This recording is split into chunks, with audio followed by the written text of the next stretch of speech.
Welcome to my vlog. And tonight, i-vlog natin tong napakagandang Sansevieria Metallica Siam Silver. Guys, look.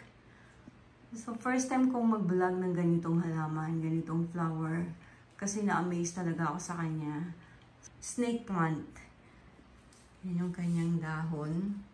And kakaiba siya sa mga common na Sansevieria. So, I also have one over there. So, nakalagay siya dyan sa loob din ng bahay. And nilalabas lang namin siya para maarawan. But actually, Sansevieria or snake plants, they love sunlight. So, doon sila namumulaklak pag talagang naaarawan sila. And this one kasi exposed ito sa sunlight. Ipinasok lang namin siya ngayong gabi kasi para maamoy namin yung halimuyak ng halaman na to, ng bulaklak na to. Kasi I found out that during the night, dun lang sila nagbo-bloom. So, I also have one flower na nagbo-bloom during the night, yung aking Dama de Noche. And talagang humahalimuyak siya sa gabi. And same lang pala din silang dalawa. Itong si Sansevieria, pag namulaklak sila, sa umaga, tikom yung kanilang bulaklak. And sa gabi lang sila namumukadkad. And guys, I'm going to show you how they look like. So yan sila. Ang ganda nilang tingnan.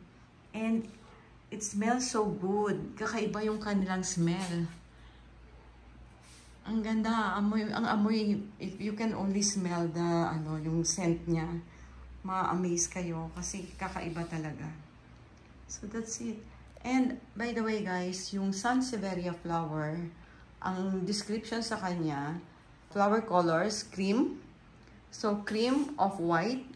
Yung flower grouping niya is cluster, inflorescence. Flower symmetry is radial. So, guys, look. And individual flower, yung shape niya is stellate or star-shaped. Yung kanyang flower is star-shaped. Kaganda talaga, guys. Look. So, yan. Mayroon siyang mga antennae. So, look at the antennae. Yung very, very tiny antennae. Slim. Para siyang needle. Needle look like yung kanyang antennae. And, by the way, this is also Dracaena Silver Siam. Ang pangalan niya. And snake plant, Sansevieria, yun yung kanyang mga common